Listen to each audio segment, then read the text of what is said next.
Hello and welcome to Boomer Live. We've been covering two games today, and it's been two crazy games of cricket. One end, India went on to win this series, and in the other end, in Karachi, Pakistan pulled off a blinder of a game. Pakistan in the last 2 overs managed to pick up 3 wickets to actually defend that total of 166. So, all in all, two really good games of cricket, and we're going to talk about it. Let's start with the Indian game. One can say this was a decider. It was a must-win series for India because they were coming off an Asia Cup loss. They were 1-0 down in the series, and yet again, coming back into the series, India made it a hallmark, and especially against Australia, they love making that comeback. And now here we are with Jaren and Sandeepani. Jaren, what a game of cricket that was from India, because it was not easy to chase down the 188 because the pitch had quite a lot to do. There was enough bounce. The fast ballers were right in the game from the first over, and you lost two quick wickets in Rohit Sharma and KL Rahul. Then that big partnership was built by Surya Kumar Yadav and Virat Kohli. How big is this win for Team India? Massive. It's a massive win because India struggled in the Asia Cup to win. To win the Asia Cup, and where they were clear favorites. Here in this series, there was a bit more, it was a bit more 50-50.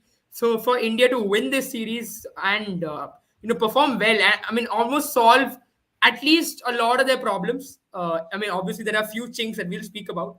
But the fact that, they were able to come up or at least compete with the Australians to a good level shows the fact that this Indian team is on its day at least. The Indian team is a very good team to beat, and it was a great series overall. I think even for Australia, Finch coming back into form ahead of the T20 World Cup is great. I know he only had one match where he really performed well, but in all the matches, except for maybe today, in the first two matches, he looked really good, and I think that's a very good confidence booster as well. And then now they've got a Cameron Green headache, as even in the press conference, Aaron Finch did say that. I think he himself said that it was not his pick to drop Cameron Green. So interesting to see how Cameron Green now fits in, because I think you can still change your team till 14th, or I don't know the exact date, but you're still allowed to change your squad.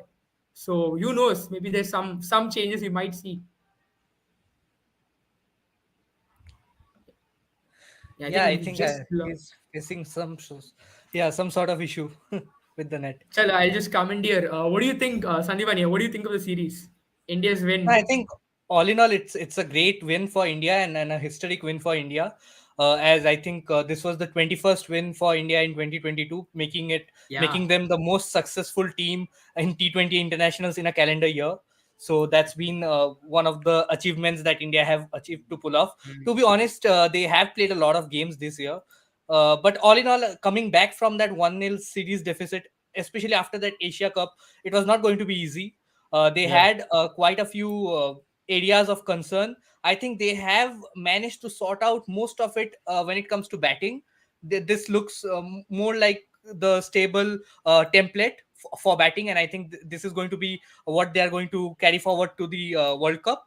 But when it comes to the bowling, I think death overs still remains a concern. I mean, yeah, Jasprit Bumrah and Harshal Patel are coming back from injuries. We have to give them time. They still have time, and they are playing in some of the more flat pitches. I mean, it's very difficult to bowl over there. I mean, tonight's game, yeah, the ball was holding on a bit, but it was in patches and phases. I mean, at the end, when somebody like Daniel Sams could hit you down the line, could hit Bumrah down the line, straight down the ground. It just showed that the pitch was very good. I have And a then some question good. over here. Would you actually judge the bowlers in a game where the scores have been pretty high? You had in excess No, of I will 200 definitely judge the bowlers even when the game is high, because for a quality bowler like Bumrah, definitely 54-0. Even in the flattest of track, you won't expect somebody like a Jasprit Bumrah to go for But 50 then, runs without but then, taking to a be wicket. very honest, some of the shots were pretty streaky as well. You need to understand, Yeah, on a yeah, yeah. flat wicket No, when you're yeah, trying, I'll he give was him the not bowling benefit of any the bad doubt in the balls. sense that, yeah, some of the like the shots were streaky, and the lower middle order. I mean, they just went for it, and it just paid off for them. I mean, you don't Yeah, expect Daniel Sams to come in and smack Bumrah down the ground very often, but it, yeah, it did work out for them tonight. So which was good for them. I mean, the way India controlled them after that start. I mean, they were 56 for one at the end of 4 overs. Cameron Green, I mean, he was going so strong, and we have been very vocal about his presence in the team. He has been he has been having a purple patch of form. He has been carrying the team's performances both with bat and ball. Even with the ball, he was excellent. He was the only bowler who went at under 5 runs per over in tonight's game, which is spectacular. I mean, he understood what line and what length to bowl, and batsman was really finding it hard to. And the bounce that he was generating, and I mean, the batsman was finding it very difficult to get him get him off for boundaries.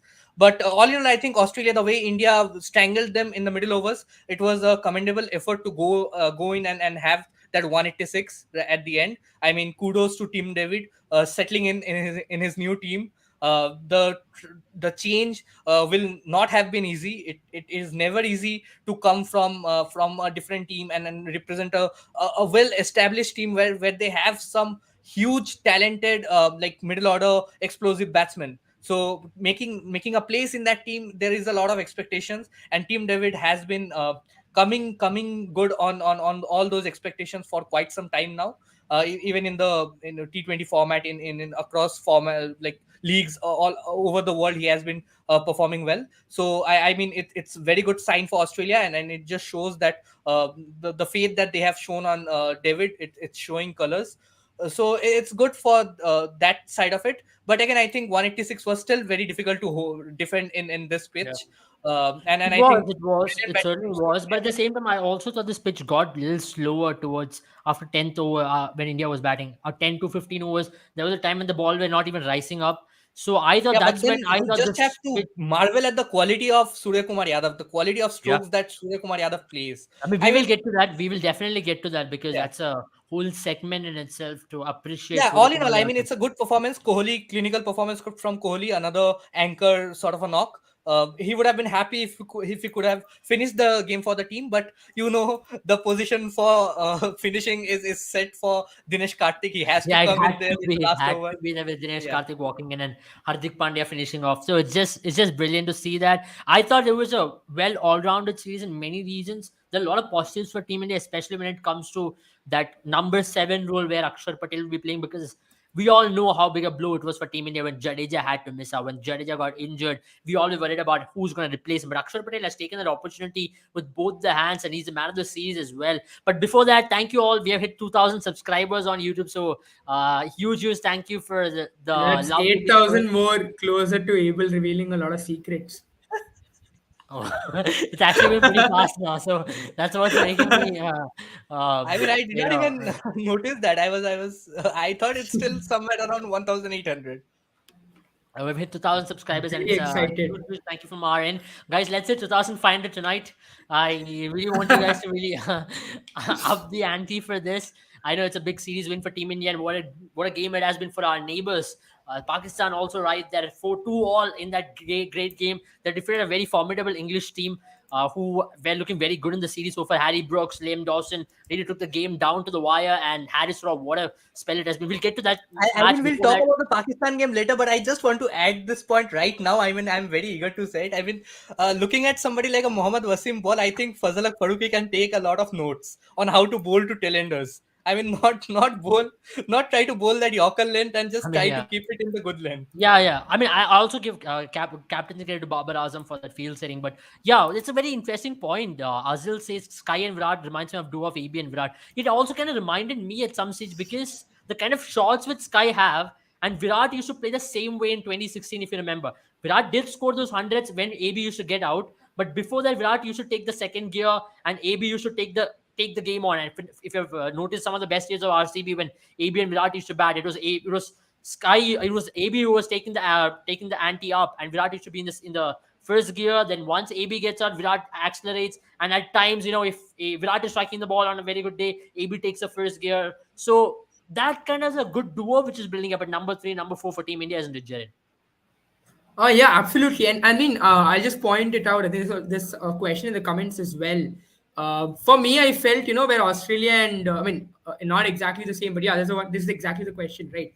Where exactly Australia failed and India gained was the fact that India only had close to 35 odd dot balls, while Australia had 45, 46, and I think that's where and the reason for that is this partnership between Virat Kohli and Suryakumar Yadav because they kept running those hard singles and they made sure and those I mean, hard singles and doubles, and they never allowed the Australian bowlers to settle down. Maybe it is also the advantage of sort of playing the second innings where India noticed that in the 10 to 15th over, the ball pitch kind of slowed down. But whatever it may be, I think Australia could not get those singles. They were trying to slog every ball as they were able to do it in the power play. And that's where somewhere they ended up maybe 10, 20 runs short in comparison to what India did. In fact, if you see, India probably did not score as many boundaries. I'm not saying this on authority, but the reason why India was able to do so well and especially keep the net run, the required run rate down is because of the partnership and the fact that the partnership not only focused on scoring boundaries, but the scoring I mean, they they focus on have scoring boundaries. runs. I mean, at one point, India needed 120 runs of 12 overs, and I think they just calculated the chase really well. They Yes, understood and they needed just one and I boundary per think over. it was just good to see this Virat Kohli, the chase master, sort of come into picture, right? Yeah. I know towards the end his plans did not work out. He was not able to connect as well because there was some there was some excellent bowling from Australia as well, which shouldn't be discounted from the But I equation. mean, But it does make sense No, I because mean, you expect for Virat Kohli Virat to Kohli take as control well. of some of the half volleys that he got. I mean, he was just trying to hit the ball too hard, and then yeah, he I was mean not towards the landing end, but That's I what I think noticed. it was just this good bowling I feel from Australia that kind of threw him out of shape when he And tried also, to Virat Kohli did slog and admit at the post match that yes, he did. it Yeah, shouldn't have gone to the last over. It should have been a 3 or 4 runs to correct. chase in the last over. Because you never know, right? With these kind of situations, it's always tricky. And Dan Sams have got an history of defending good low scores in the last over, if you remember. And he did bowl a good last over after he got a wicket of Virat Kohli. He did keep the pressure on at India. Yeah. It could have gone anywhere if that streaky four would not have come. It was a good shot. It was a well planned shot. Opening the face of the bat. But yeah, all in all, India will take a lot of positives, especially from this series going ahead. And And considering also, Nitin Menon was the umpire, I doubt he would have given it a wide itself. The ball that he almost tried to hit. I mean, he Yeah. could have. He might as well have said that you had moved a lot, so another ball. Like there has been Yeah, I a think lot of controversial decisions. I in feel this series. what probably Yeah. happened in that case was Hardik Pandya has this trigger moment from the left to right, right? I mean, towards the leg stump to off stump.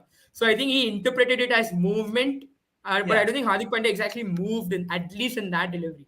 So I think that's Definitely, where I Nitin Menon think went wrong. the penultimate delivery of the match was was a wide.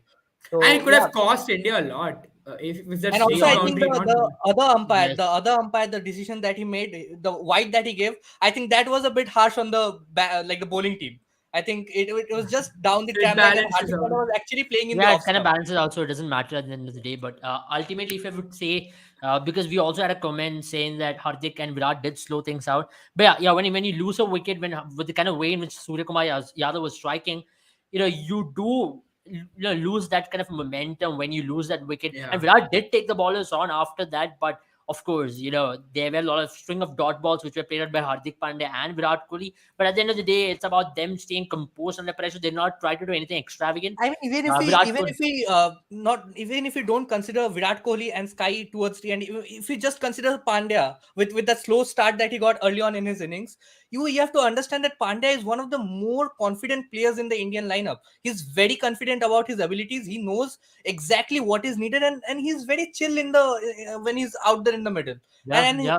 that is one of the I love best the traits that confidence. Even yeah. today, after he missed that, I think it was a third ball which was dot ball, which was not given wide, and Yeah, the he fourth gave ball, the expression saying fourth that ball. yeah, मैं हूँ यहाँ, मतलब मैं कर सकता हूँ, So, no, bar I bar mean, मैं कर सकता हूँ. it could have gone either way. I mean, it could have Yeah, gone. I mean, but Pandya would have been the dismissed kind in of the next ball. We would assurity have questioned which is his there, the confidence. assurity, But yeah, but right. I just love the confidence that he has on the field. He is very Absolutely. confident. He knows that he can be out there. He can chase the game. Whether he's True. able to do it or not, he's still very confident. I think I mean, that I is was something that listening I to love him about talk to the Pandya. broadcast after the game, and he did mention something very interesting. He said that if I would have played one more dot ball, I would not have taken the single.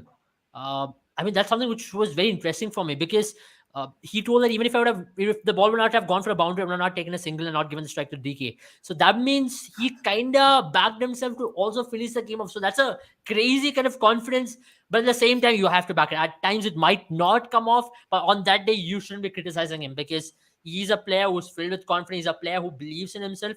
Pandya's whole career has been of self-belief, and the way in which he's come out from No, but first day. honestly, with four needed of two balls, if he wouldn't have taken a single of the penultimate ball, especially when Dinesh Karthik is on the other end, I would have been very like I would have questioned his decisions because yeah, you can be confident, but at the end of the day, you have to respect your teammate as well. I mean, Dinesh Yeah. Karthik coming in the last game came in, hit two boundaries and sealed the game for Team India. So you like you should have confidence in your teammate also.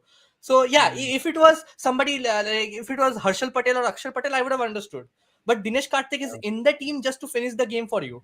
So rejecting a single at the last over does not really make sense to me. But I mean, yeah, I it don't know. did not come That's to that. this kind of Thank God it did not come to confidence that. which he oozes with. And if you remember in the first T20, he did not take that single of Harshal Patel, Yeah, who was also yeah. decently striking the ball. But then he went on to hit 3 sixes after that. So that's a confidence and self belief which he has. And I think we should just let Hardik Pandya be himself. Don't Yeah, try yeah, to change or definitely. tinker. Let him be himself. It's a very good question from Kapil Verma. Jen, and I want to know your thoughts on this because over and over again we see bad decisions which have been made. I think there's a point system for umpires in terms of elevation, in terms of them getting more international matches to be represented out there. So if we can have a proper point system out there, which will be available to the media, available to people also to see who has been the best umpire, because ultimately in ICC you give a best umpire, but I don't know on what basis do they give it. I think there's a marking criteria for that. People can also have an understanding as to how do you rate the best umpire, how has his performance been, is the team or the captains who's been rating it. I hope both the captains come together and rate it, and also the match referee rate it, because it's a very important part of the game as well. I wouldn't say. I mean, I understand that bad umpiring has been a problem that we've all been plagued with for quite some time. But until and unless there's a flagrant violation of the game, or it's just I mean out completely a bad decision where at least logically someone, I mean, it's just plumb and you just see that this level of umpiring is really bad. I feel if you fine or ban an umpire, then these things get into the head of an umpire, because we are able to make a decision after seeing multiple replays. Even the cameras that record the action are slowed down compared to the actual action that is happening, right? So I feel it is not fair on the umpires, and it will get in the minds of the umpires, and they will not take a lot of risks. Like, even if, I mean, take a lot of decisions which they are not even 100% sure about. Like, for example, today now itself we see how umpires are terrified of giving very clear runouts, right? They go to the third umpire regardless, and I think these are I mean, these are the results of the kind of pressure that umpires are under anyway. So I feel, while I agree with what Abel said, maybe the same ranking system should be employed, but fine and ban for certain matches until unless they completely break the discipline code, or the what is the behavior that is expected of them. I don't believe umpires should be fined like this, because their job is not easy, and it's easier for us to sit on our couches and criticize an umpire. And I'm not saying that the umpire is right or wrong here. I'm just saying that it's not fair, because then you're going to make the pressure even more higher on an umpire, because they're Yeah, standing there facing 11 players, and then 20 two members. batsmen, and Hmm. then the managers of the team, and also the Yeah. fans in the stadium. So it's already high pressure games anyway. If you guys remember, And I I think think in under Dubai there pressure, was I a mean, huge we might have roar. way more bad decisions. Like whatever we have, And I if mean, an umpire is under pressure, he might as well crumble under pressure as well. yeah, So I and definitely Absolutely. agree with the like umpires should not be banned or given fines. But I definitely feel at this point of time where the technology is so advanced, we Yeah. can afford one or two reviews per game to the fielding team and the batting team on basic calls as well, like white ball or basically Yeah, I yeah, think and that that ball is that a has should gone. come into play at some that I stage. think it's a But then that is a thing of ultimately, I concern. think Yeah. that's also a thing which is again human. A third umpire is going to judge it again as to whether it is a wide or a not wide. Because in now in football, you have something called the offside line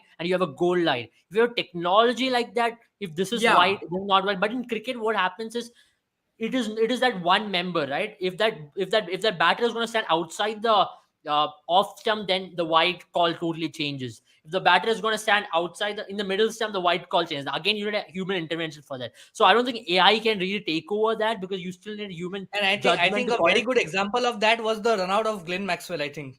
I Yeah, mean, it I mean was a that was very brilliant. That, technical that was thing. very brilliant, right? That is Yeah, something yeah, that it we was a might not speak brilliant about. decision, and I was very impressed with the fact that the umpire was so confident with it, and he was very quick with the decision. Other Yeah. umpires would Yeah. have probably taken a lot of time and then consulted I and mean, I was and very had I baffled mean, though. Today in the yeah. last match in that Pakistan was the England game, the last run out, it was a clear run out. Umpire still went for third umpire. I mean, Pakistan yeah, players I were why so think did they liquid. go so. for I such remember, decision? this trend I remember started in IPL long time back, when I remember there was this match where I don't remember who the opposition was. I remember Delhi Daredevils were playing, and Kevin Peterson was the batsman. And there was this run out chance where the umpire gave it not out. Yeah, And then on the replay, when they go back on the replay, it was clearly visible that he had been on the line and not yeah. inside. So I think ever since that, and there was a lot of criticization of that as well. So ever Yeah, since yeah, that, makes sense. umpires are just given it up. They don't Yeah, consider runouts at all, even when Honestly, they I think this know. trend of questioning the umpires started mainly started from that India's tour to Australia. yeah, Mark Benson and Steve Buckner. I mean, the Yeah, way yeah, they officiated in I that think game, that that was that kind just of the beginning led of people questioning that kind of umpires. led to the DRS, right? Yeah, That yeah. saw definitely, That led a to the definitely. string of DRS, those decisions. but right now we I are mean, still we all seeing minimal like decisions everybody in terms of. considers Steve Buckner as one of the best umpires all across the world. But I think like Except for Indians. with age, his decisions like it was towards the later half of his career, he was not really a I mean, very good I umpire. really think that game was just, I don't want to comment on that, but definitely it had a lot of corruption attached to it because I never saw such howlers being made time and time again. And There so was, there was a, whenever there right was, now people are pointing fingers at the umpires should go on and point fingers at Steve Buckner and Mark Benson, because if yeah. not for them, I don't think this would have come into place so Yeah, soon. I mean, ultimately, it's all for the good of the game, and Yeah, we yeah. are talking about these small decisions, wide balls and no balls, which needs to be taken by the umpire. Because in terms of wickets, in terms of LBW decisions, you have technology which is playing the major part of it. You have a snickometer, you have a hotspot, you have you have Hawkeye, so it doesn't really matter. But when it comes to human judgments, on-field calls, like for example, even stumping in a replay, it can be touch and go, or even a wide ball, no ball. That's where you want technology to be slightly involved in it, but at the same time, you need human part to be also majorly involved in it. So Yeah, so at this just point give of the time, there players is no one or way two out. reviews per game so they can even review the wide or a Yes, no ball. yes.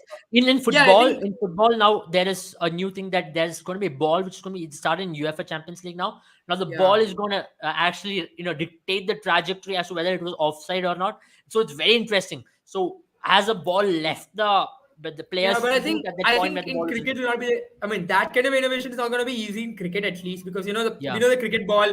It's not going yeah, to be easy to put a chip inside it or yeah, track it. yeah. But So that being said, I'll agree with the review idea that Sandeep has mentioned because, for example, if it's a last ball and you need one to win, and the umpire gives it I mean, it's a howler where the umpire gives a wide. The team should have at least an option, to check, recheck. But at the same time, I also want this decision to go if umpire gives it out, like same situation if it happens, if it's 2 runs to enough one ball and umpire gives it out and the batters run. But ultimately, when you see that it gets Yeah, that is a overturned very and it's not interesting out, but concept in cricket but that that that run I does not get counted because the yeah, umpire yeah, yeah, already yeah. gave it out. So that is a rule which needs to go off as Yeah, well.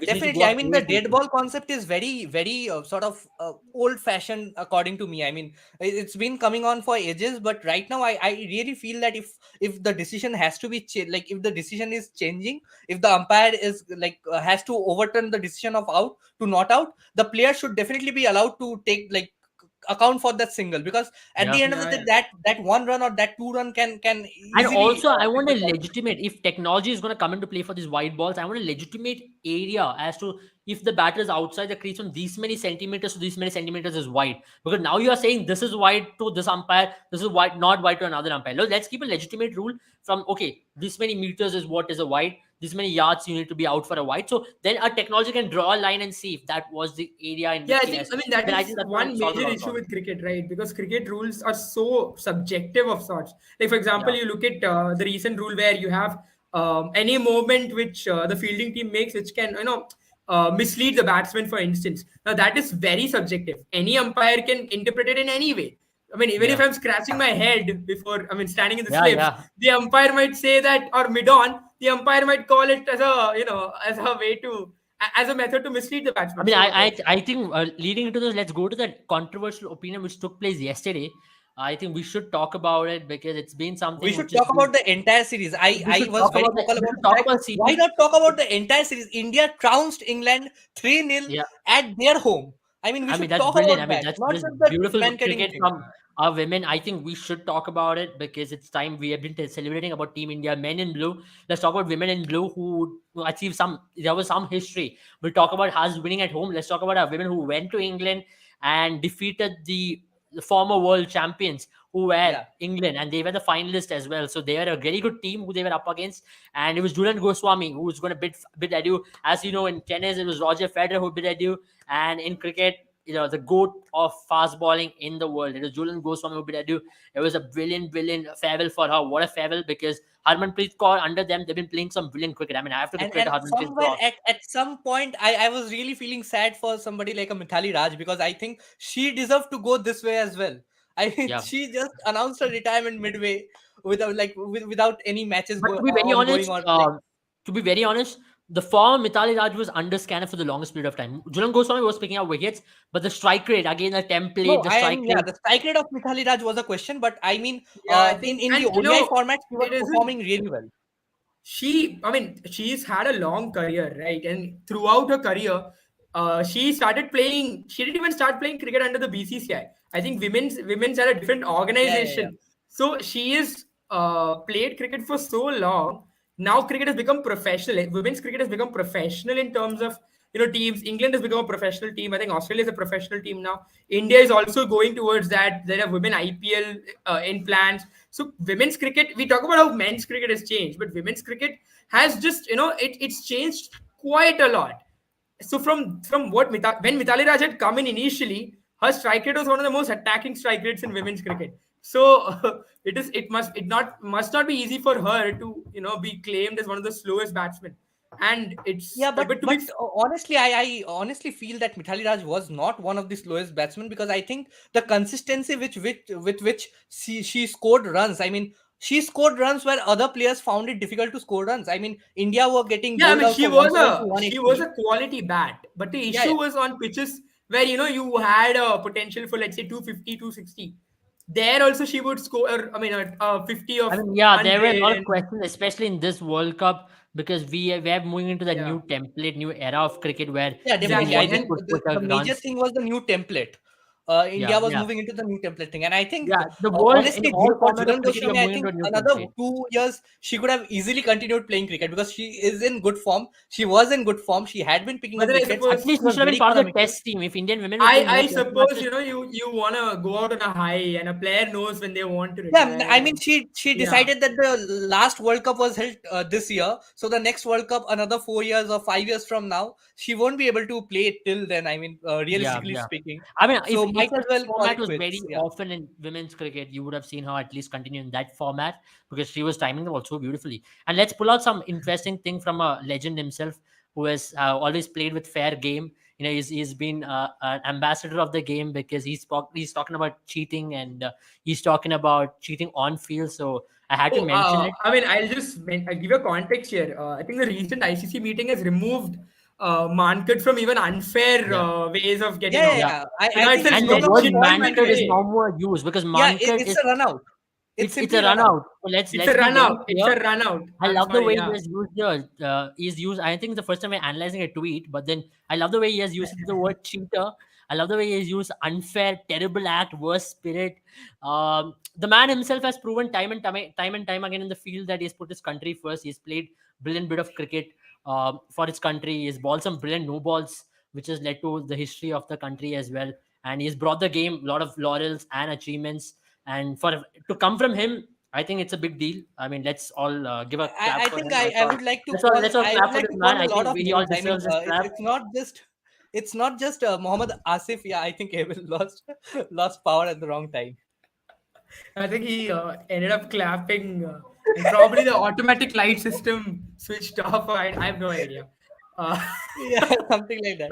Yeah, but continuing on that point, I think Mohammad Asif was not the only one who was very. I mean, all yeah, the English oh, players. the England cricket. I think the whole of England cricket, regardless of who's playing or not, just Yeah, yeah, decided to yeah. come in. Michael Vaughan's favorite has always been the Indian team. I was most surprised with Sam Billings coming in and saying that this is unfair. I mean, what do you want? And he went on to say that, Jimmy Anderson, how many wickets would you have taken extra if you would have done something like that?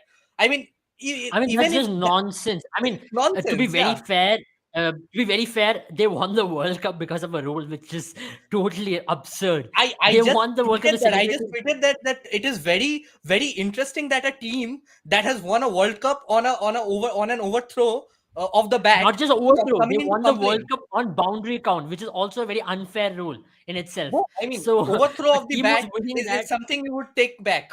And again, like, it's both are not in terms of the spirit of cricket. and I think all the players No, I coming in, mean, squads are chipping I in. completely hate the spirit of cricket. Talk about, always. I feel like sometimes, I mean, it always turns against the bowlers or the fielding team a lot. I suppose it's this discrimination of sorts that when it comes to, the origins of cricket, the terms of batsman and bowlers. If you go back in history, I'm not getting into that, but how is it in the spirit of the game that the batsman is, has to only run Yeah, trying 18, to run before 19 even the ball is yards? ball. So So I how mean, many I just runs? want to highlight And that How if many that because sort runs? of again, run it's out just is Uh, illegal, if mankidding is illegal, then how is no ball legal? I mean, both are overstepping or leaving the yeah, I mean, I love crease the of way there's I a everyone. very love the good. way he has spoken. I mean, yeah, I'll just go back to that no ball everything. But then here in this very point, she has not released the ball, and the batter is already out of the crease. And if you remember the second And last over when Renuka was she bowling, had. I yeah, mean, go ahead. and if you look at the footage, right, the seconds late after that as well, she is almost half it on the pitch. So it is not Yeah, even like the Joss Butler incident where he was just a bit away. She had yeah. already tracked way outside. So it's completely unfair on the bowler because Yeah. then they have to only run 17 yards. I At mean, to least be very fair, why are we not even appreciating the 9 wickets they lost? They lost the series badly, but they just want to say that they lost the series because of this one incident. It's typical of English media to do it, and I think that they should stop it from here on, and they should just accept it because ultimately, if you look back at, there are a lot of things which we can point out from them and say that they've not played anything in a fair manner. We can Yeah, talk about actually, the I was very sad about this fact yesterday that even if India lost yesterday, they would have still won a historical series in England 2-1. I mean, that is a very commendable achievement. To just call a man-kidding incident that took place at the last delivery of the series to define that series is totally unfair. yeah, Harmanpreet Kaur absolutely. came in, played one of the best knocks in women's cricket, in ODI women's cricket in recent times. That 143 of 111 balls. I mean, the last 43 runs came off just 11 balls. Yeah, She was so yeah. good.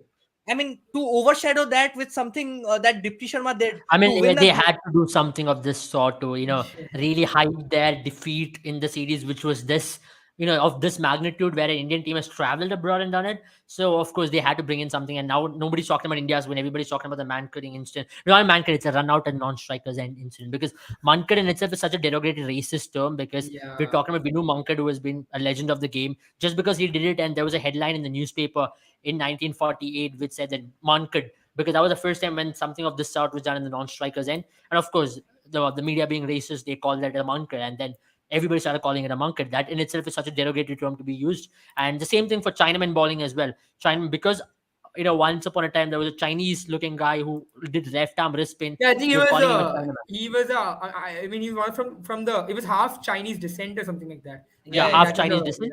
And again, you're calling him a Chinaman for left arm wrist spin. It is left arm wrist spin. Now, let's make it very clear. I think it's high time people do realize that we are living in 2022 and not in an era where media used to manipulate people so easily. I think and people I should look think into if the you I are difference think what I is just think to happening. that is a hide on the misstatement. straight up cricket topic, I mean, England were the ones who invented the game. Why have this rule in your rule book when you are so opposed to doing it like And on the field? MCC, I think MCC has come out with a statement as well that it is a duty of the non-strikers to stay inside the crease to make sure Definitely. I such mean, incidents are everybody not happen. will come in and say And this. Yeah, and the I, funny part is this law was just discussed a week ago in the ICC meeting, and they made it very clear that yeah, such a law is there. So when and you it has have been a removed law, from the unfair means of getting a batsman out. So now it is a yeah, complete legitimate rule. So there shouldn't to be a be debate honest, on this. to be very honest, I remember Ian Bell's incident in 2011 when Dhoni called him back. I thought that in itself was not needed because or else they still would have called about the spirit of the game. It was still very fair. It was a run out. And Dhoni Yeah. calling him back was something which was spirit of the game at that point. It's still understandable. But Ben Stokes' incident, No, we've No, but seen I it mean time and it it time is is again. like, but understandable. Abel, I'll just be very it clear is about like that point. I think it was a mistake from MS Dhoni and the entire Indian team. I think it was the senior players, Sachin Tendulkar, Rahul Dravid, going up to Dhoni and saying that please bring him back. But I think it was the wrong call. If you are a batsman, you're not supposed to consider that the ball has gone for a boundary. It was still in play. You're like the T was called. T was not even called. They started just walking off, and and I then the Yeah. mean, I ball was just taken up, and for me the at ball least, is still it in is like progress. for me it is like walking off the pitch if you know you're out as a batsman. If you've edged the ball and maybe the umpire And doesn't I give you think we out, saw one sort of that dismissal from a Pakistani player against Australia in a recent Test match, and he was not called Mhm. back when the Pakistani player thought that the ball I had gone mean, for a there boundary. when you're playing for your country, when you're playing at that level, I don't think any Yeah, but mercy. see, You that is can't. my point, right? It is like walking off if you know you're out as a batsman. If you've Yeah, edged yeah, it, it's not your life. I mean, you're not obligated to walk off. If you feel like it, the bowler deserves a wicket, you walk off. Spirit of the game, great. But if you don't walk off, at least the rules don't require you to go. And yeah. Yeah, definitely. I mean, it's still okay, and that is why I think a lot of so, I players mean, I who can say that, understand yeah, if you we have don't. walked off all our So life. I it mean, is you did okay not to need to walk off all your appreciate. life. Yeah, it is okay to appreciate if a batsman has walked off, but it's not correct to criticize him if he's not walked off because he's not done anything wrong. That's my point. Yeah, true, true, and I totally agree with this because at this point, India were in a much must-win opportunity, and I bet England would have done this at some stage. We saw it in the Under-19 World Cup when this was done, when West Indies Yeah. did this, if you remember, and there were a lot of hue and cry about this. But let's make it very clear: the loss of the game. Let's abide by the loss of the game. Ultimately, you can't say that मेरे को ये law नहीं पता था. Trial ball नहीं होता cricket में. If remember, if a batter gets out in the first ball, they're like a trial ball में समझा मैं गली cricket में ऐसे ही होता था. You can't do that for God's sake. So let's make it very clear. I mean, you play with the loss of the game and run out of the I mean, you non-strikers end still is a feel run out. bad for somebody of like, you still feel bad for Dean. Like, she was playing so well. She was playing Yeah. on she was, I think, on 47 or something. And Yeah. only 17 runs were needed to win. They were taking, like, it was a 35 run last wicket partnership. When Jhulan Goswami Yeah. picked up the last wicket of her career, the ninth wicket fell down for England. I think they were 9 for 118. So they needed Yeah. 170 to win. So they went on to score 153, and it was a very close game. Kudos to England as well to take the game so deep. But at the end of the day, it is your fault if you're leaving the crease before the ball has been bowled. I mean, we still feel bad for you, but it's still in the laws of the game. And if you are dismissed, I'm sorry to say, you have to accept the fate. And I mean, even the English captain, Amy Jones, came in and said that I don't know whether this is the right thing to do or not. I mean, why don't you know whether it is the right thing to do or not? You are the I mean, what do opposition you mean? captain. What You is the have to right know. thing and wrong thing? And in cricket, then Yeah. everything should be a right thing. If a bowler feels, no, this is not out, I should call him back after getting him out bowled, then that becomes the spirit of the game over. Because like you are playing by the laws of the game, and you and No, for and me if at there least, a was, batter walking out of the crease is against the law of the game. Batter should be questioned over, not the bowler.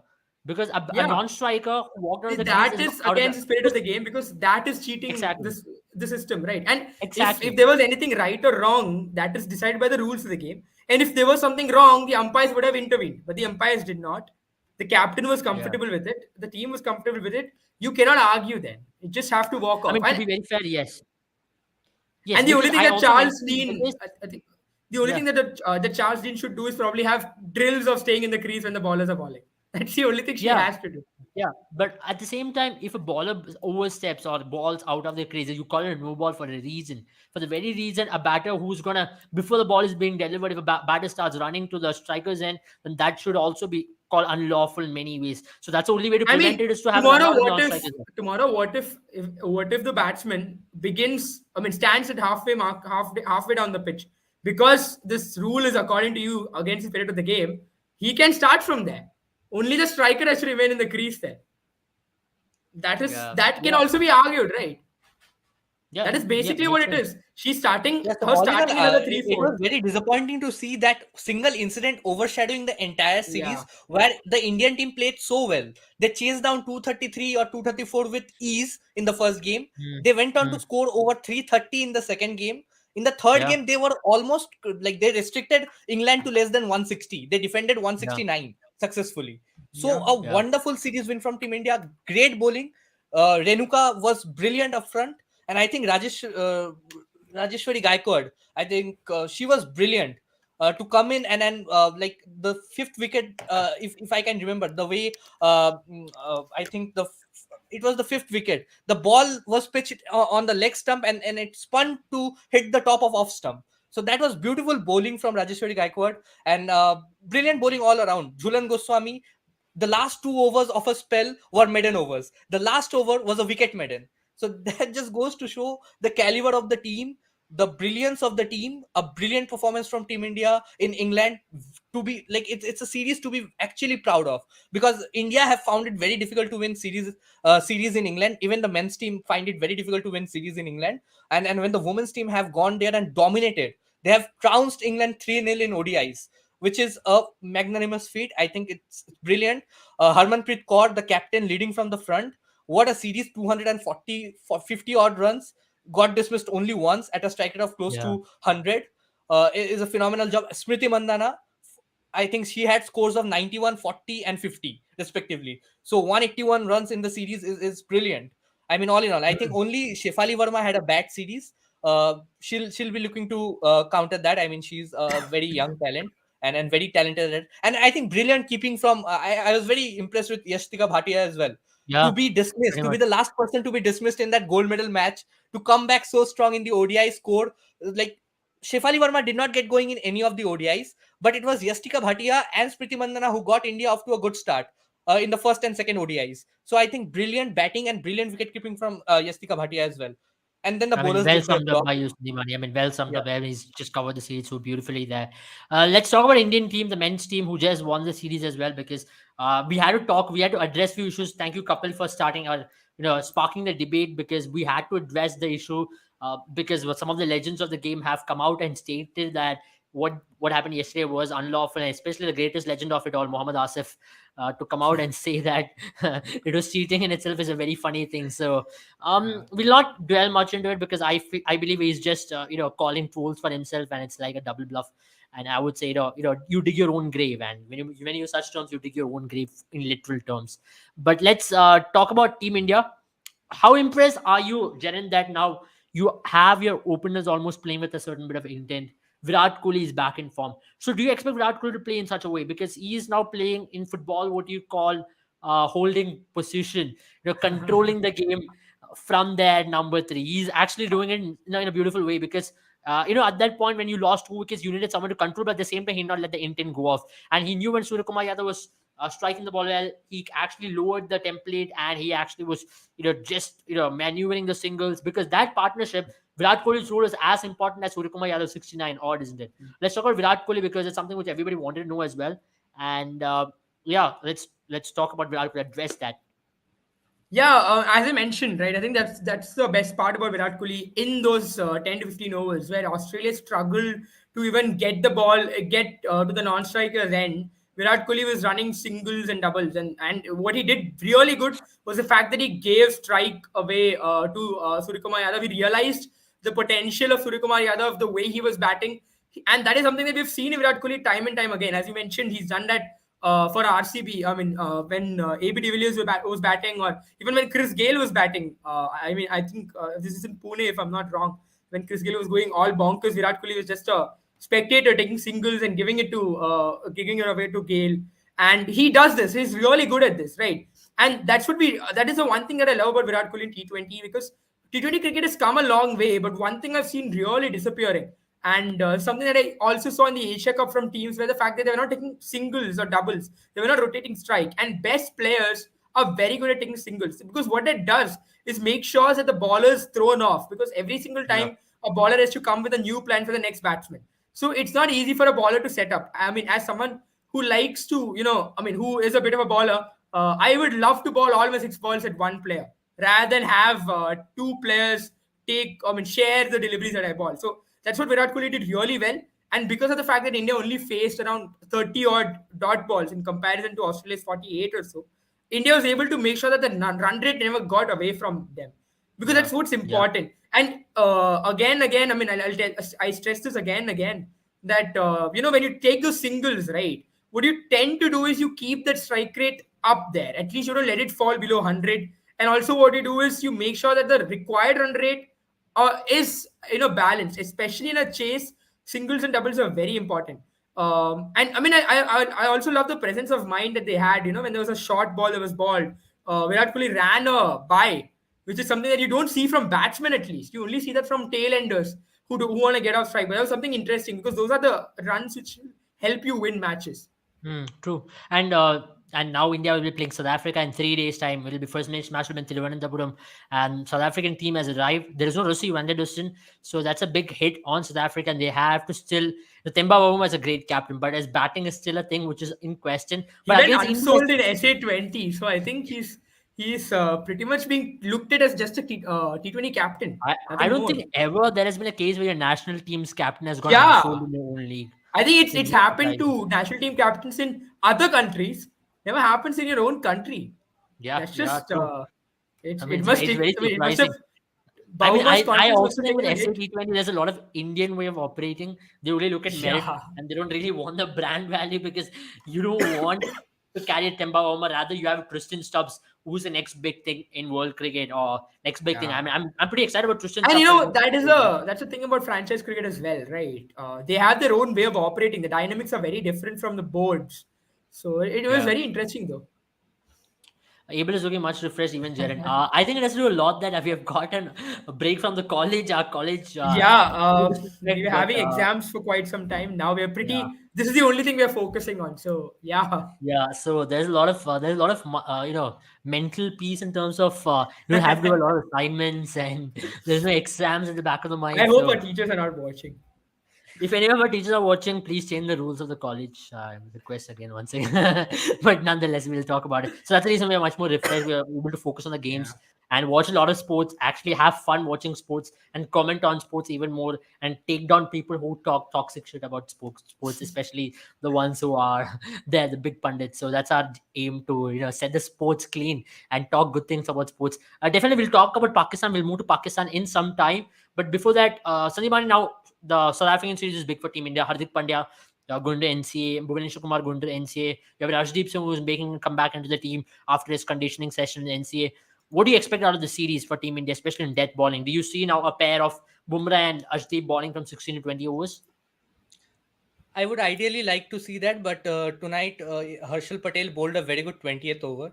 I mean, he was expensive in the first over that he bowled, and I was very afraid that he would be again taken to the cleaners like he has been in the last two games. But he came back really strong in the last over, and I think it was that last over that actually allowed India to get into the camp a lot happier. I mean, another 7-8 runs extra in that last over, it would have been very difficult Yeah, from a mental point of view as well, because they would have ended up conceding over 50 runs in the last 3 overs. yeah. They conceded 46 runs in the last 3 overs, but it was 39 runs in the 18th and 19th over. 21 runs again from Bhuvneshwar Kumar in the 18th over. It's so sad to see a legend of the game, I a think legend she of needs Indian that cricket. break. I mean, let's keep the legend thing aside. Let's talk about Yeah. whatever. Let's keep his past aside. Let's talk about right now because he's also getting hammered in the first couple of overs because his biggest strength Yeah, is so bowling into the just new ball. carrying on the previous stats, I think it's now over 84 or 85 runs in 5 overs in Yeah, death overs for him in I the mean last that's four a games. lot of runs, close to 20 runs per over. So it's a serious stat That's which we need to 17 take runs into per reckoning. over, and that is And very harmful when you are a very important member in your team and you are given the responsibility to bowl the most important overs in the game. So Sandeep, I think that is is there an opportunity now that he's not only also picking up wickets for you consistently up top and he's getting hammered up top? For example, you saw how Cameron Green came after him. And if at all in a big match like this, if a batter like Cameron Green wants to take the attack against Bhuvneshwar Kumar and if the ball doesn't do anything, he's going to be a bowler who's going to be in a lot of trouble as well because his biggest strength is to ball up top, pick up wickets. And if he's unable to do that, because his death bowling is definitely now under scanner. Now it's been like 2 to 3 years where his pace has See, dropped down slightly. If I am Rohit Sharma right now, I would be unhappy about with myself, because I think he came back and bowled a very good over in the fifth over of the Is game where there he a picked up. chance, Sandipani, of now looking beyond Bhuvneshwar Kumar in that World Cup? I know we all had Bhuvneshwar Kumar in our 11, but then can we have an Arshdeep, Harshal, and Bumrah attack? Because that kind of also gives India a lot of balance in many ways, isn't it? But then you don't have any specialized bowler to sort of open the innings for you, because I think I mean, if you're replacing Arshdeep is somebody like still a a very Bhuvneshwar good Kumar. bowler up top. I mean, we've not used him well. I know he's not got the Bhuvaneshwar Kumar, record of picking up wickets up front, but he can swing the ball pretty well. And if he's getting the ball to shape in slightly in and away, he becomes a very potent threat Yeah, in but Australian ideally, if conditions. you are replacing somebody like a Bhuvneshwar Kumar in your team, you would like somebody of Deepak Chahar's caliber, or even a Mohammad Shami to come in his place. Probably even Umesh Yadav in his prime form. But other than that, I don't think Bhuvneshwar Kumar can be replaced by somebody like a Harshal Patel or Arshdeep Singh, because I think Arshdeep Singh and Harshal Patel share the same roles in the team. So they are assigned to bowl 2 overs at the death and 2 overs in between in overs in between overs from 6 to 15. If it's Arshdeep Yeah, Singh, he can come Kapil in. has a very interesting thought here. I just want to know from Jared as well. when you are in form, Bhuvneshwar Kumar in that English series which got over earlier, where India went to England and won the series, he was swinging the ball pretty well. The confidence was high. But after those 19th over bashes, which he went under, where he got smashed against Pakistan, where he went for runs against Sri Lanka, then in the first match in Mohali as well. That really dents confidence, and you can see that he's not being able to ball that rhythm in the first 2 overs as well. Because once you say that you're going for runs back up, back in the back end, though there's a role clarity that your job is to pick up front, that confidence level of yours is definitely going to be affected. There's no kick at you. There's always, you say, there's a rhythm in which you run in and deliver the ball. That really gets affected because mentally you're thinking about how many runs I went for, how many runs could I go for even in the first 2 overs. Because my biggest strength is to pick up wickets up front. But if I'm unable to do that, then I as a player, I don't have any value in the team, because that becomes even under a bigger scanner. Jaran, can you say at this point that Bhuvneshwar Kumar's confidence is dented a big way, that he's also unable to pick up wickets up front? For me at least, I don't think Bhuvneshwar Kumar is looking completely out of sorts. I think it's more of a mental factor, at least from where Yeah, I that's what I'm stand. saying. Because Yeah. he seems to be kind of losing his shape of most often than not. Even when he was bowling today, right? The first three balls he bowled were brilliant. He didn't give any room. He didn't give the batsman chance to get underneath the ball. And then what happened is he missed his length and he just couldn't find it again. And that's not the Bhuvneshwar Kumar we know of. So I think what probably this break that he has now, as you said, he's going to the NCA. I think that will give him some time because at least for me, I've said this again, answering Kapil's question as well. There should be an option who's really setting the world on fire. For example, right now, if you look at the Australian team, that's probably the example I'll give you. If you look at the Australian team, you have someone like a Marcus Stoinis, right, who's an experienced campaigner of sorts, and you have a Cameron Green. So if Marcus Stoinis doesn't do well for me, I'll be completely okay to give Cameron Green the chance because he's someone who is in that good a form. But if you look at someone like a Bhuvneshwar Kumar, then your best option is Arshdeep Singh, at least someone who's being thought of to go in the setup, right? That is Arshdeep Singh, because Deepak Chahar has not gotten enough games for you to say that okay, he's ready or he's Yeah, in yeah. that And he's kind of also coming form. after an injury, And a huge Arshdeep injury. Singh, yeah, and he will face the same issue that Harshal Patel is facing, that Bumrah is facing. So Yeah. you might as well you'll be putting your team in trouble if you have three seamers up front who are struggling with the injury, who have just come in after injury. So the best Yeah. option you have is Arshdeep Singh, and Arshdeep Singh, we've seen him not do as well in the power play as well. So we don't Hmm. want to throw him into a spot where he isn't as comfortable, right? So I feel in that case, for me at least right now, I'll stick with Bhuvneshwar Kumar because he isn't looking completely out of sort. He isn't looking like he's not the answer to this Yeah. conundrum. Yeah. I mean, what I did see is the moment Rohit Sharma gave Bumrah that 1 over, and Bhuvneshwar Kumar came from a new end. He balled brilliantly.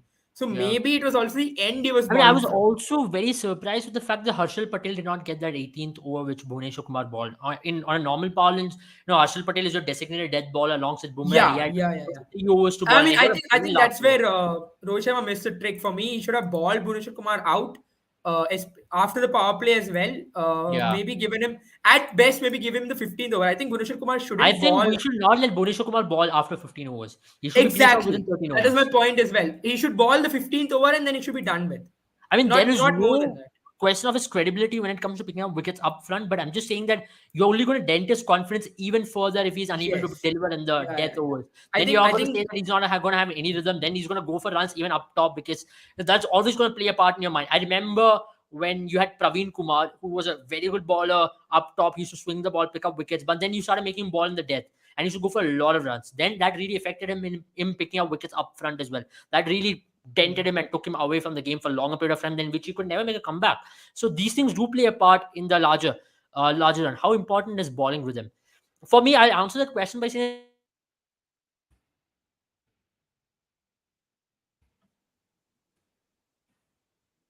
I think again, Lexi went. So I mean, Yeah, I I'll think answer your question from my side, Ishfaq. I think it's very important, and that's the reason why you see, for example, I think it was there was an interview of Shane Warne that I had read where he would say that have you. yeah, I mean, the first thing that he would say was he would come up and he would ball six proper leg spinners because he did not worry about what the batsman is doing. Even if he got hit for 6 fours in the first over, he wouldn't mind it as long as he felt that the ball was coming well out of his hand. And once he got that 1 over away, then he would try his googlies or his flipper or anything else. Yeah. First, what he would try and do is just make sure that the ball turns. And the same way, I'm sure Bhuvneshwar Kumar would be hoping that the ball swings or anything of that sort. Because every bowler has got their own process. For me, bowling rhythm is Mm. very important. That's the reason why you see Harshal Patel and Bumrah struggle, because they're coming after a long injury spell and they haven't played a lot of cricket at that level. So the moment you see them play a lot more matches, you'll see them get their rhythm back and then you'll see them perform. I think Harshal Patel's Yeah. last over was a very good sign for India. So this is something that you'll see Yeah. them probably gradually improve. I mean, I also feel bowling with them when you talk about a fast bowler, especially someone like Mohammad Shami. You can see the bowling with him when the way in which he runs in. For a bowler, the most important thing is his run up, and especially with a rhythmic bowler like Mohammad Shami, I believe Mohammad Shami's best form is when he runs in very well. When he has a hiccup in his run up, you know he's not in the best of run up, best of rhythm as well. And for Harshal Patel as well, it's about the way in which he releases the ball, the way in which the slow ball comes out of his hand, the way in which he finishes the lands. Because when we talk about the follow through on a bowler, you can understand if he's in a good bowling rhythm or not. With Bumrah, you can know when he's in a very good follow through. He does not have the biggest of run up, so you can't really judge on his run up. But when he has a good follow through, when he's absolutely charging in, you know he has a good landing in the crease. Then the ball actually when he lands the ball, he hits the lengths pretty well. And also his action, also you can see when he's in good rhythm. I don't know if you how many of you guys have noticed his non-bowling arm and also his bowling arm has got an alignment. His bowling arm goes slightly shifted when he's almost going to load up, and when he's in good bowling with them, it is more straighter. That's what I've noticed of Bumrah at his best. At his peak, his bowling arm is a little more straighter, and when he goes for Yorkers, of course his arm goes slanted. When he's going for slower balls, his bowling arm tries to bend slightly. I mean, not in terms of release, in terms of load up. You guys notice it. I know you guys now in the coming matches notice it very closely. You'll know a change in that. And Bumrah at his very best, his bowling arm is always a little straight, and his non-bowling arm has a very good alignment to it, and also his shoulder to head to bowling arm, the bowling feet, the landing feet trajectory is also something which you need to notice in Bumrah. I think that's something which you talk about bowling with them in terms of technicalities, to be very fair. But in terms of Harshal Patel, also something which I've noticed is his follow through. Every time when he's in very good with them in 2021 IPL, 2022 IPL also, is way in which he finishes after bowling is so important to understand Harshal Patel's rhythm. Every time he balls a slower ball, there's a way in which he finishes, uh, the way in which he actually ends up to the batters, he's actually in very good bowling rhythm. And that's something which you judge with these bowlers. And for spinners, for Chahal especially, it is when he has a loop. When he's got the loop, when he's having a very good strong finish. With Kuldeep Yadav also, it's almost same thing. When he has a strong release, when the ball is having the loop, he's in very good bowling rhythm. So bowling rhythm is a very important factor as you talk about batting form. I think bowling rhythm is even more important than a batting form at times, because you have to get your technicalities right in so many ways to get that bowling rhythm going. You can't ऐसे ही भाग के तो bowling नहीं होगा, क्योंकि bowling is a very tough job, and I think you need to respect it even more. Batting, I know, and I'm being very biased right now, but yeah, to be very fair, yes. Sandeep, I just want to ask you on this as well, क्योंकि we've talked about Harshal Patel, the bowler. How I know you did mention in the last live that you'll give him that space of 6 games to get back into form. Now the South African sees how important it is for Harshal Patel, both as a bowler and also as a batter. If he plays some of the crucial cameos, though he has a very mediocre series with the ball, but if he goes on to play a couple of very important cameos with the bat, helping the Team India to win, do you still consider him in the 11 in that first game against Pakistan on 23rd of October? Yeah, I'll definitely consider him in my 11, but it has to be very important to see. It will be very important to see how he goes about in the death overs, because I think the only concern for Team India, apart from some sloppy fielding, has been their death bowling. I mean, they have sorted most of their issues with the bat. I started this live off with like saying this, that they have like sorted off most of their batting issues, at least in this series, in the 3 games that they got. I think they have another 3 games to sort out their bowling issues. I think the death over bowling issues, a lot of it will be solved with Arshdeep Singh coming into the team, because he has been very consistent with his Yorkers. He has not been predictable. It's not been 6 Yorkers all the time. It's been 3 or 4 Yorkers per over. One short pitch delivery, one slower delivery, just to catch the batsman off guard. And I think it's brilliant of him to sort of execute his plans well. That is in the death overs. But you have to understand that Arshdeep Singh is not your frontline bowler, because even for Kings 11, like Kings 11 Punjab earlier, Punjab Kings now, he did not have the best of records opening the bowling along with Mohammad Shami. Mohammad Shami used to pick up wickets up front, and Arshdeep Singh was the player who used to get a lot of wickets towards the back end of the innings. And our sort of belief that Arshdeep Singh is better at the death was proved with the fact with the series with the Asia Cup. We saw that he struggled early on. If there is no swing in offer for him, he struggles. If there is swing in offer for him, I think Bhuvneshwar Kumar is a better candidate to bowl in the power plays. If there is no swing in the pitch, I think you should keep Arshdeep Singh towards the death end. So then, when do we use somebody like a Harshal Patel? I think with the bowling form that Akshar Patel is in right now, Akshar Patel will be a very good candidate to bowl in the power plays. If India finally eventually decide to go ahead and drop Bhuvneshwar Kumar, I think they can have 1 or 2 overs of Bumrah, Hardik Pandya, and probably 1 over of Arshdeep Singh just to check whether there is swing or not in the power plays, along with Akshar Patel. And they should keep they should introduce Harshal Patel right after the power play, and then the majority of the last 5 overs should be bowled by Arshdeep Singh and Harshal Patel in the upcoming series. And Bumrah should just assist, because we know Bumrah is a very good death over bowler. He needs to get into rhythm as well. So we'll give him 1 or 2 games up front to bowl in the death overs. Give him 2 overs to bowl in the death overs in the first and second game. But there should be at least one game where you have the last 4 overs bowled by both Arshdeep Singh and Harshal Patel. And you should sort of like make it a competition that the better bowler gets to stay. It's as simple as that, because I don't see Bhuvneshwar Kumar getting dropped for the first game against Pakistan. I mean, there are lots of things to consider. His bowling at the death has not been good.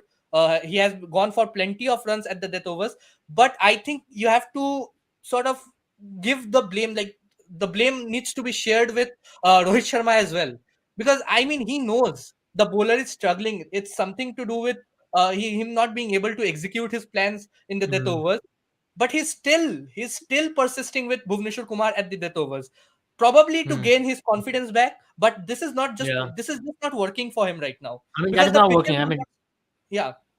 I mean, it makes sense, because at this I would have point been of time, happy if Rohit Sharma would have kept somebody like a Bhuvneshwar Kumar, 1 or 2 overs of Bhuvneshwar Kumar back in the game against Afghanistan, rather than bowling him out and giving him all the glory up front. Because you know that he's in best that when match, he's Rohit bowled. Sharma wasn't the captain Yeah, as Rohit well. was So the captain as well. Yeah, Yeah. it was I KL think, Rahul, but yeah, anyway. So I mean, the But best way to anyway, use Bhuvneshwar Kumar is 4 overs up front. Either use him like Mahendra Singh Dhoni used to use him, otherwise just keep at least 1 or 2 overs for the overs 6 to 15. I mean, 2 overs in the power play, 2 overs in between overs 6 to 15. But don't keep I mean, Bhuvneshwar of Kumar course. for the death overs. And I think Harshal Patel and Arshdeep Singh, for the first game, they are going to compete. I don't see both of them playing, and I think Harshal Patel will get the benefit of the doubt. But it will be very interesting to see if Arshdeep Singh can maintain his impressive run in the South African series as well. Yeah. I mean, it's going to be a bigger Because test, the because South England Africa pitches have are got going to be some flat. I incredible. mean, the pitches are going to be very high scoring. South Africa have got some incredible finishers there in their team, and the likes of David Miller being in very good form I throughout think the they are year. another middle order heavy sort of team. Yeah, true. And Tristan Stubbs as well has been in very good form. So it's a well-rounded South African team, and I think they're going to give India a run for the money. And all these matches, especially in Trivandrum, it also depends on the way in which the Trivandrum pitch is going to behave. I hope it's not a tacky wicket where it's a low-scoring game. I hope it's a very fresh wicket like what he had in Hyderabad, where the ball was bouncing quite a bit. And I have to give credit to the Hyderabad pitch curator. What a pitch did he make over there? The ground dimensions were big. The pitch had enough bounce, which kind of tried to do the emulation of Australian conditions. So that's why you saw a game like that, and that's why you have to give credit for the preparation. Now for Team India, you need to play in more surfaces like this rather than playing on wickets where it turns or holds a lot. And Mohali wicket also was a very good wicket. So all in all, that's what it is. Before we move into Pakistan's game, let's address this. ये template नाम की चीज इस्तेमाल बहुत बार किया है. ये क्या होता है बैटिंग टेम्पलेट? हिंदी में जवाब दीजिए. Jaren, you want to talk about this batting template and the whole? Yeah, I will. So Rudra, batting template से हम लोग ये बोलना चाहते हैं कि वो किस तरीके से या कौन सा स्टाइल अपनाते हैं बैटिंग करने के लिए. तो इंग्लैंड की हम बात करें, उनका बैटिंग टेम्पलेट है वो हमेशा ऑल आउट, हर बॉल पे एटलीस्ट एक होता है ना कि वो हर बॉल पे ही मारने की कोशिश करता है, या हर ओवर में कम से कम 2 छक्का या चौका. ये उनका एक टारगेट होता है, और वो उसी पैटर्न से बैट करते हैं. उनका कितना, वो अगर 3 विकेट भी गवा दे पावर प्ले में, वो उसी तरीके से बैट करेंगे. वो उनका स्टाइल है. अभी सेम स्टाइल अभी ऑस्ट्रेलिया ने भी अपनाया है. बट अगर इंडिया का एक ट्रेडिशनल स्टाइल की बात करें, तो इंडिया का स्टाइल हमेशा ये रहा है कि वो हमेशा एक प्लेटफॉर्म बिल्ड करे, एक फाउंडेशन बिल्ड करे, कम से कम विकेट खो के एंड में फिर एक फ्लरिश, एंड में वो आक्रामक बल्लेबाजी करे. वो उनका बैटिंग टेम्पलेट है. तो टेम्पलेट का मतलब यही है कि वो उनका प्लान क्या रहता है, उनका स्ट्रैटेजी क्या रहता है जब वो बैट करने के लिए निकलता है. जी बिल्कुल। और जिस तरीके से अभी इंडियन टीम बट भी अभी खेल रहा है, रीसेंट वो थोड़े टेम्पलेट अगर चेंजेस में इंडिया का देखा जाए तो रोहित शर्मा के हाँ अंडर पे अभी वो लोग चेंज कर रहे हैं धीरे-धीरे, हाँ, चेंज कर ट्रांजिशन पे है। चुका है। हाँ, हाँ, और हम बैटिंग टेम्पलेट को सेकंड इनिंग्स में जज नहीं कर सकते, क्योंकि सेकंड इनिंग्स में आपका कैलकुलेशन बहुत ही डिफरेंट रहता है, और इंडियन टीम का कैलकुलेशन हमेशा सही सही रहा है।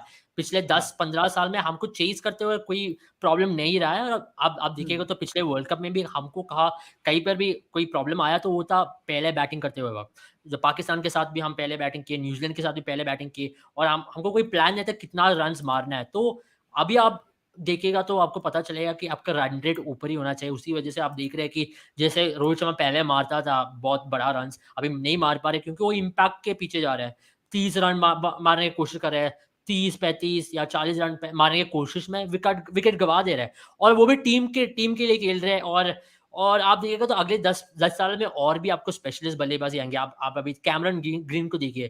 कैमरन ग्रीन जिस तरीके से बैटिंग कर रहे हैं ऑस्ट्रेलिया के लिए, कैमरन ग्रीन को ऐसे ही इस्तेमाल कर रहे हैं ऑस्ट्रेलिया की, जाके तोड़दार बल्लेबाज़ी करे, और ये बहुत इफ़ेक्टिव भी हो रहा है और ऑस्ट्रेलिया ये के लिए। पोजीशन और इंग्लैंड कैमेरन में भी ग्रीन का जॉस है भी बटलर नहीं, ऐसी मतलब बैटिंग कर डेविड रहे हैं। वार्नर अगर वापस आ जाएगा तो बहुत इंटरेस्टिंग होगा देखने के लिए, क्योंकि फिंच को ड्रॉप करेंगे क्या, क्योंकि फिंच के पास और एक सीरीज रहा है जहाँ पे फिंच को ज्यादा रन मिला नहीं है, नहीं, फिंच स्टार्ट्स को मिले थे ड्रॉप नहीं पहले दो करेंगे, गेम्स पर में। नहीं हाँ, बट आई थिंक अब तो फिंच को पक्का ड्रॉप नहीं करेंगे, क्योंकि फिंच ने फिर भी ढंग की बल्लेबाजी की है, क्योंकि हाँ मतलब he hasn't ठीक है, he's he got the looking team good, of the he's start starting but to not look good, converted. things are coming out of the middle of the bat. Today also I felt he only fell because he wanted to up the ante, because Australia read the pitch as a very good pitch early on, and they wanted to score a 200 plus target, and that's the reason why I या felt Aaron Finch went after it. But you saw in the previous game as well, and the game before that, he looked good, he's looking good. So now I don't think they'll drop him at all. And we या don't know about his plans after the World Cup. Maybe after the World Cup, he might come up and say, I'm done with cricket. If that's the हाँ, case, then only will he get dropped, because Aaron Finch और मुझे has लगा this, I feel definitely it's going to be both ways, I mean even if Aaron Australia Finch win the World Cup Finch is is a going very to go out on a high. revered. Yeah, I mean, Aaron Finch is a very revered character in Australian cricket. We here in India don't realize how important he has been to Australia over the years, definitely and many youngsters look up to him. So he's या there as a manager as well. So dropping him will very good really hurt this captain for team. Australia at least. He knows how to manage things. He's got a good coaching staff as well. Um, Abhi, let's go to Pakistan team, and what a game did we have in Karachi there, because it was a game which England almost had it at one stage. Pakistan were dominating, but then Liam Dawson's that onslaught against Mohammad Hassan really brought the scoring rate down, and they really had it. But then Harris Raw, what an over from him! He made sure that he closed the game right then and there, and also giving credit to Babar Azam there to set that field in the last over to make sure that the fielders were right in within the batting area, so that they don't snatch an easy single, because Adil Rashid is a decent batter. Jaren, coming to you for Pakistan, to level the series in itself is a big morale now going ahead to Rahul Lahore in the last 3 games, because after the last game you again saw a lot of criticism where they face regarding their bowling and also the batting. Today's pitch was a totally subcontinental like pitch where the ball not have any bounce, any carry. That's also because of the fact that there were already 3 games played on that surface. Jen, your thoughts on the series now? It's well poised now going into Lahore. Now they've got 3 games. Can England actually pull an upset over here? Because we still need to remember there's a very young English squad. There's Butler outside. Liam Livingston was not there. Bass was out injured. Then you have Ben Stokes who's missing out as well. So for a team like England, how happy will they be? Because even today you do not have a Mark Wood. Yeah. For me, I think this match belonged to Pakistan. They should have. I mean, at least in second innings, the way they started, the game should have been put to bed. But great temperament from English batsmen, especially Liam Dawson, who's not played in this English setup for quite some time. In fact, once upon a time, he was their preferred spinner, and from there to come to an England D team of sorts, it must have really hurt his confidence. But he's shown this England team that he's still not beyond selection. He's still someone who can perform at the international level. And but it was just great. It was just great cricket. Towards the end of it, the way the roller coaster went up and down. Towards the end, I sort of felt like England kind of lost the plot. But that happens, with a young team. That can happen. But then brilliant play from Pakistan as well. They never completely let go. We've seen this Pakistani team do that once in a while here and there, where they suddenly turn up. And this whole series has been a testament to how Pakistan's cricket has been. The temporal form of cricket. The one match they're completely dominating, and the next match they completely lose the plot. And again they have regained the foothold. But the next match, you can't say what's going to happen in the next match because that's how unpredictable this match has been. I mean, today's pitch did help Pakistan a lot as well because the ball wasn't bouncing Yeah. at all. If you looked at that pitch, there were no carry at all. The ball from a length was keeping very low, and you have to give credit to Liam Dawson over there to actually take the game that close. I thought England could have been easily bowled out for close to 130, 140, and Pakistan could have won this match, as you mentioned, in quite a comfortable fashion. But Liam Dawson played a very important knock over there. I thought he had the game in his bag, but his wicket there was a turning point. But Sandeep, let's talk about the Pakistan middle order, right? Because it's been a concerning factor for Pakistan for quite a while. Shan Masood was brought in. He played a very good knock in the last game where things were not looking good for them. But today again, the strike rate, I know it was a tough pitch to bat, but still, there are a lot of there could have been a lot of issues. If there was a full strength English squad, you were going to be in trouble because this was a cakewalk of a chase ultimately. I mean, it was still a cakewalk of a chase when Liam Dawson got out. I mean, still needing 5 of 10 balls with Adil Rashid and Oli Stone at the crease. You expect somebody like Adil Rashid to be there for the team till the end. Like he was supposed to at least guide the team home. But yeah, it I'll ask you a happens. And question. Do you think that single which he let Topley take in the last ball was yeah, even yeah, yeah. I necessary? think it was very critical because Reece Topley is very new to the international side of things, and to be facing I mean, what, Mohammad what I'm Wasim. talking about, not that over previous to that. There was an LBW appeal, and Yeah, yeah, where yeah, yeah. they took the single. Was it really necessary at that stage? No, I mean, it was still not necessary, but it's one of those calls where he decided that probably they could like it looked a easy chase at one point. It looked really difficult. They needed 37 to win of 21 balls at one point when Liam Dawson started to get going. Liam Dawson came into the crease. Uh, but then again, at one point, five needed with 3 wickets in hand. They just took it a bit too casually, and I think very impressive from Mohammad Wasim, especially. Harris Roth was Mhm. spectacular because Harris Roth did what Harris Roth was expected to do. But Mohammad Wasim is coming back from an injury, is literally new. We were a bit apprehensive about his selection in the World Cup team because he did not have so much match time going in under him as compared to some of the other bowlers like Dahani, who was named as a reserve. So, I mean, to come in and bowl that last over and bowl a good length, like he was not trying for those glory deliveries. He was not trying to bowl that Yorker or try to bowl that short pitch delivery. He realized it's a tail ender. He'll find it difficult to hit if I continue to bowl in that good length area, and that is what he did. And Topley was just trying to sort of play the ball and steal a single, which was just not meant to be. And I think that Yeah, directed at the end was very good under pressure as well. So all in yeah. all, I think it was a game that England lost, and I think some good performance from Pakistan definitely. Mohammad Rizwan once again showed his class, but again, my concern with the Pakistan team continues because I the major concern is the middle order, and the middle order again did not come off tonight as well. I mean, I mean, to be Shan very was. honest, I can't really judge their bowling also because their bowling also has been under the scanner for quite a while. Yeah, it's very And inexperienced. I said it. It's very inexperienced. They have the experience of playing in different leagues, especially BBL and PSL. But when it comes to international cricket, they have just played in Pakistan or in Yeah. subcontinent conditions. And to They be haven't honest, to this traveled. pitch is not a area where you can really see for Australia because we are not Yeah, looking yeah, at yeah. I this think. game. We're looking at See, that is Australia. why I'm very concerned about the Pakistan middle order batting because they are not going to get this sort of pitches in Australia where Babar Azam and Mohammad Rizwan is going to lay a platform like all the time. You need your middle orders to come good for you as well because with if there is some swing in Melbourne or Sydney, India and South Africa have very potent fast bowling attack, and there might be a case where Babar Azam and Mohammad Rizwan may fail.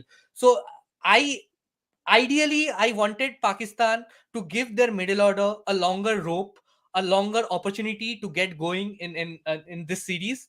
But so far, it's 4 games down. The 2 games that Pakistan won, major contributions have come from Babar Azam and Babar. Mohammad Rizwan. I mean, that's been the case. Like Aisha also mentioned, start was fantastic. Start has always been fantastic for Pakistan, but you are very reliant on your top two, and if they don't really work, they don't have a batting order to follow. Jaren, now for Pakistan as well. I know Babar Azam is a very good player. Rizwan is a very good player. They've there, been there, done it. But then there are some glaring issues when it comes to playing short ball, especially with some of the shot which Iftikhar played, and also with Asif Ali as well. Asif Ali is a good player towards finishing line, but he's got issues when it comes to rotation of strike. He's got issues when there is quality pace on offer against him. And Australia, you're going to get these kind of issues, and you're going to be up against Bumrah, Rabada, Nokia, Ngidi, and it's not going to be easy. And if at all West Indies qualifies, you're going to have a tough West Indies bowling attack. They can surprise people on their day when it comes to someone like Alzari Joseph turning in, or someone like Jaden Sales turning in as well. So I there can think be a there lot is of also issues. Bangladesh in that group, and I think you should be very wary of somebody like Mustafizur Rahman. But It's Bangladesh a still won't be a big concern for Pakistan in terms of they can still cover that up by Pakistan actually outballing them in some way. yeah. But for Pakistan, Jaren, now the issue is their batting is not yet tested, and this series does not do any sort of justice to the way in which they should have been tested. They're up against an English team which is of a D or a C type because they're playing their reserves, and the reserves to be very fair, and they've not really they've really found themselves in big holes. Even today they escaped by the scuff of neck, as one can say. It is not convincing. Even Asia Cup, they escaped many of the situations. They should have not even qualified if you look ultimately, if they did not manage to win that game against Afghanistan. So what should Pakistan do from here ideally? I think where Pakistan is kind of going wrong is I think the PCB is afraid to take the players outside their comfort zone. The players have been playing in subcontinental conditions for a long time, and the only place they seem to go and want to visit is Zimbabwe, which is something that's been a long running joke of sorts for a lot of cricket fans out there. That is a big problem that this Pakistan team will face over the years. Babar Azam, Rizwan, they have played cricket in some of the toughest conditions against some of the toughest opponents, and they have been forged by that process. But this current crop or the upcoming crop is not benefiting from playing those kind of games. The only way these players are playing in Australia is by going and playing in BBL, for instance, right? And that's something that will hurt Pakistan if they don't go outside their comfort zone. We saw in many of the matches where they could have rested their players. They did not want to rest the players because they were afraid of losing matches. So these kind of things. And then finally, when they lost the Asia Cup, which was a very, I wouldn't say it was a bad tournament for Pakistan at all, because this team showed a lot of, faith in their players. And I mean, In not faith in their patches. players, but faith in themselves. These players had faith in themselves. Many players rose their hands. I mean, raised their hands up when their team needed them. But what happened was the moment they lost, in the Asia Cup, in true Pakistani cricket board manner, they changed and chopped the whole team. This team that is playing currently has a lot of, the players who have missed out.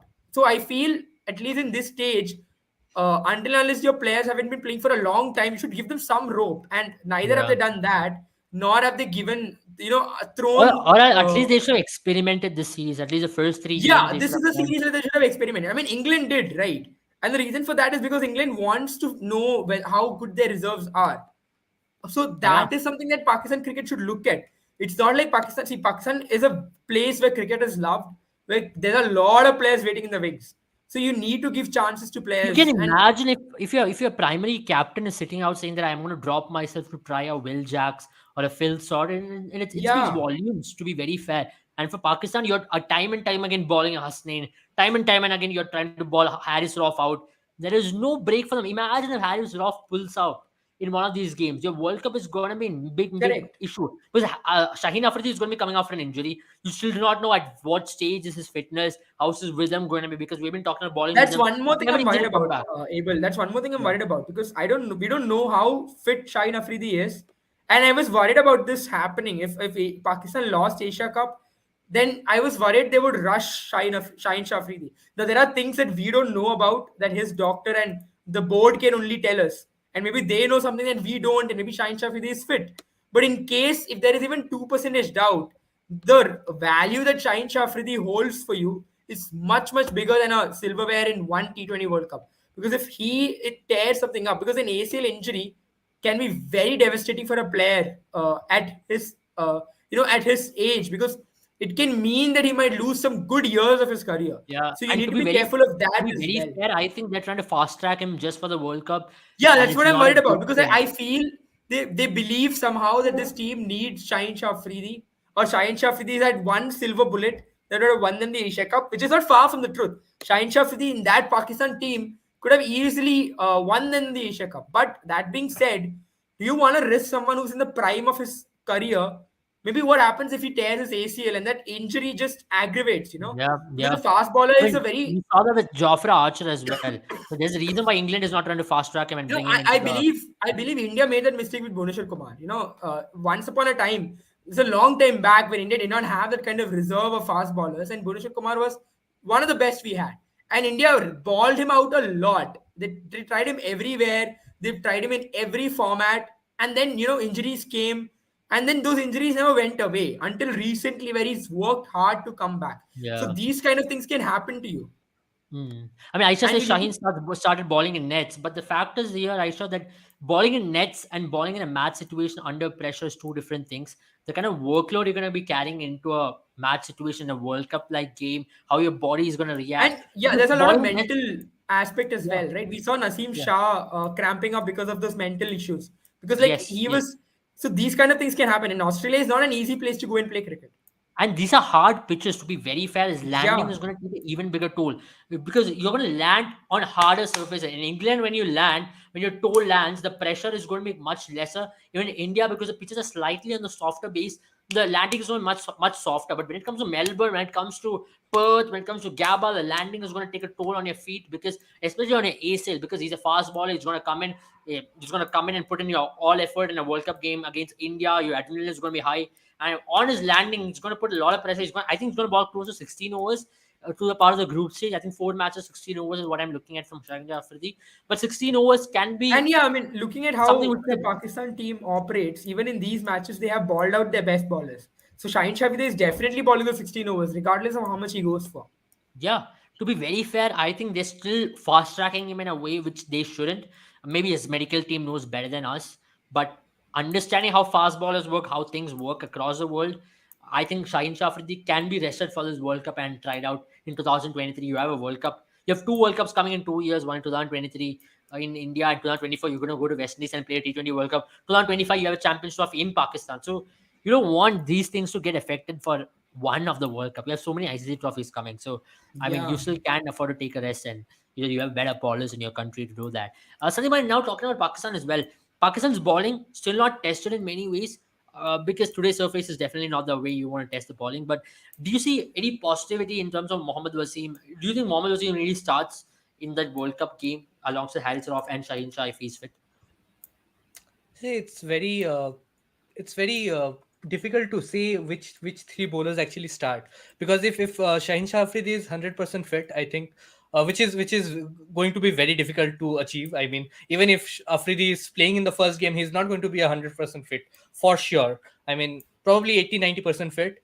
But yeah, so according to the situation right now, I feel Shaheen Shah Afridi, Haris Rauf, and I think Mohammad Hasnain will get the nod ahead of Mohammad Wasim. Uh, Probably we might even see somebody like a Nasim Shah get the nod, but probably I think Mohammad Wasim is pretty down in that pecking order. I definitely feel Mohammad Hasnain and Nasim Shah are above him, because even though he bowled two good deliveries in that final over tonight, but still his spell was not really good overall. He's coming back from an injury. You have to understand that as well.